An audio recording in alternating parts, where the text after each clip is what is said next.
اور اس سارے معاملے کے اوپر رضی دادا صاحب جو تھے وہ انہوں نے پیدر پہ کچھ ایسے ویلاگ کیے، اور اس میں انہوں نے نہ صرف یہ کہ اس معاملے کے اوپر اس نیریٹو کی حمایت کی، چلیں وہ تو آپ کر سکتے ہیں نا، ایک جرنلسٹ کے طور پر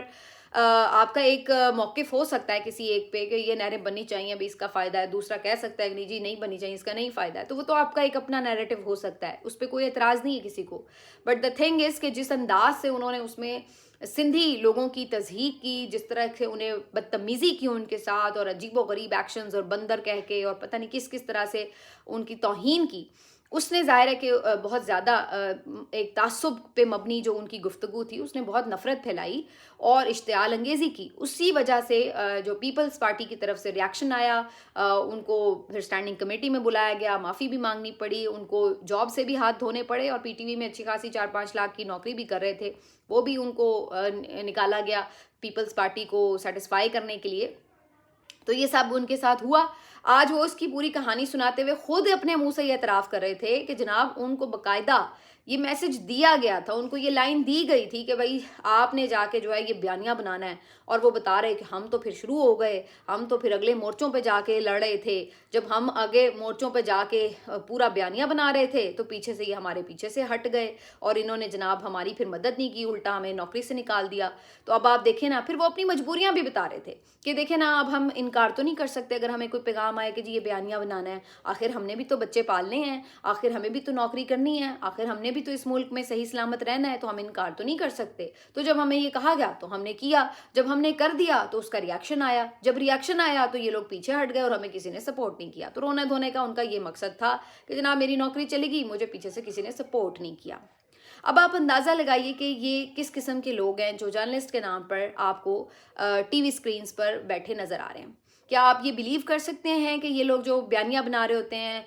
جو صحافت اپنے طور پہ کر رہے ہوتے ہیں، اس کے پیچھے ان لوگوں کو باقاعدہ لائنز ملی ہوئی ہیں اور باقاعدہ یہ ایک پرپسفل ایجنڈے کے تحت جو ہے وہ پروپیگنڈا کر رہے ہوتے ہیں؟ مجھے کسی کی رائے رکھنے پہ کوئی اعتراض نہیں ہے، اگر آپ رائے اپنی جینون رکھ رہے ہیں تو آپ کریں، لیکن آپ محض اس لیے اس کو پروپیگیٹ کر رہے ہیں کیونکہ آپ کو حکم آیا ہے، یہ کون سی صحافت ہوتی ہے؟ اور اس کے بعد آپ یہ دیکھیے کہ کیا ان لوگوں کے ہی بچے ہیں، کیا ان لوگوں کے ہی پیٹ لگے ہوئے ہیں ساتھ، انہی کو نوکری چاہیے؟ ہمارے لیے کیا درختوں پہ پیسے لگتے ہیں؟ ہمارے بچے نہیں ہیں؟ ہم لوگ اگر نوکریوں سے ہاتھ دھو کے بیٹھے ہوئے ہیں تو ہمارا گزارا کیسے ہو رہا ہے؟ ہم سے کبھی کسی نے پوچھا ہے کہ بھائی آپ کا کس طرح سے معاملات چل رہے ہیں،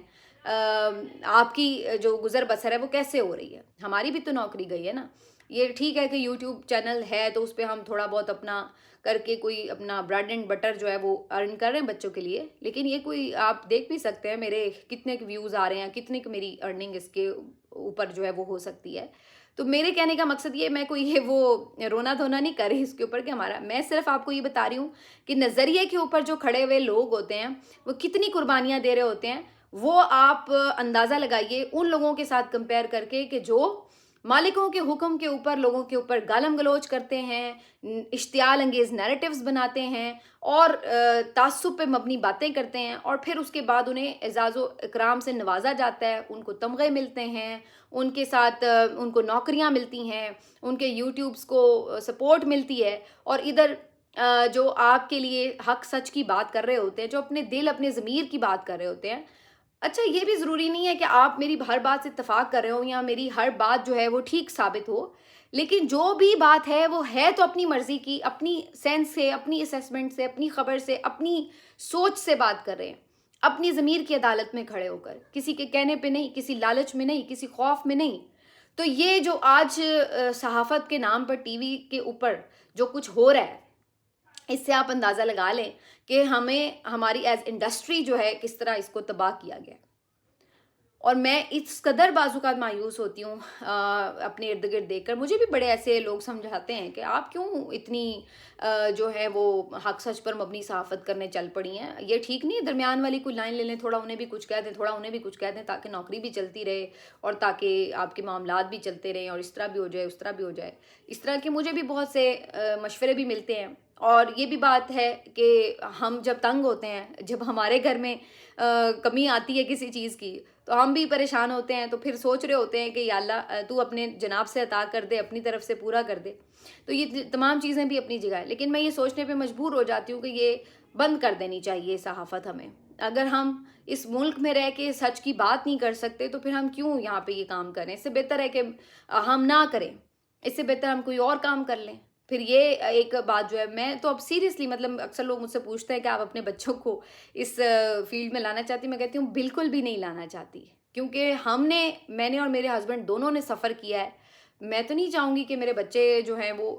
یہ تو میں اپنے بچوں کو تربیت دوں گی کہ آپ نے رہنا حق سچ کے ساتھ ہے، لیکن میں یہ تربیت تو نہیں انہیں دے سکتی کہ جس میں میں یہ تو نہیں چاہوں گی کہ ان کے لیے زندگی میں اس طرح کانٹوں بڑے مسائل ہوں، جہاں پہ ان کے لیے خوف کے ماحول ہوں، جہاں پہ ان کے لیے ان کے روزگار چھین لیے جائیں اس لیے کیونکہ وہ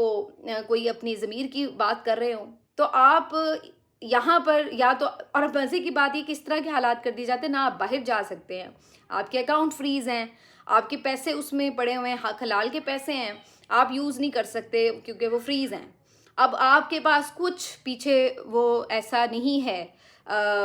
جس کو کہہ لیں آپ کی سیکیورٹی، کہ جس کے اوپر آپ کہیں کہ یار خدا نخواستہ آج گھر میں کوئی ایمرجنسی ہو جائے تو میرے ہاتھ میں کیا ہے؟ یہ سب چیزیں ٹیکٹکس ہیں کہ آپ کو انڈر پریشر کیا جائے معاشی طور پر، تاکہ آپ جو ہے وہ سرنڈر کریں۔ اور وہاں پر ایسے لوگ موجود ہیں کہ جو آپ کے کہنے کے اوپر بیانیے بناتے ہیں، نوکروں کی طرح، غلاموں کی طرح آپ کے کہنے کے اشارے کے اوپر چلتے ہیں۔ تو یہ صحافت ہے، اس کو صحافت کہا جائے۔ اور پھر اس کے بعد مزے کی بات یہ ہے کہ یہ تمام لوگ اٹھ کے انگلیاں اٹھاتے ہیں ہم جیسے لوگوں کے اوپر اور کہتے ہیں کہ جی یہ جو ہیں وہ کسی پارٹی کے ترجمان بن گئے، کارکن بن گئے، فلاں بن گئے، اور ہم تو 1 روپے کا کسی سے فائدہ نہیں لے رہے، اور آپ لوگ اپنے منہ سے مان رہے ہیں کہ آپ لوگ لوگوں کے کہنے کے اوپر لوگوں کے اوپر پل پڑتے ہیں۔ شرم سے ڈوب مریں۔ ملتے ہیں آپ سے اگلے ویلاگ میں، اپنا خیال رکھیے، اللہ حافظ۔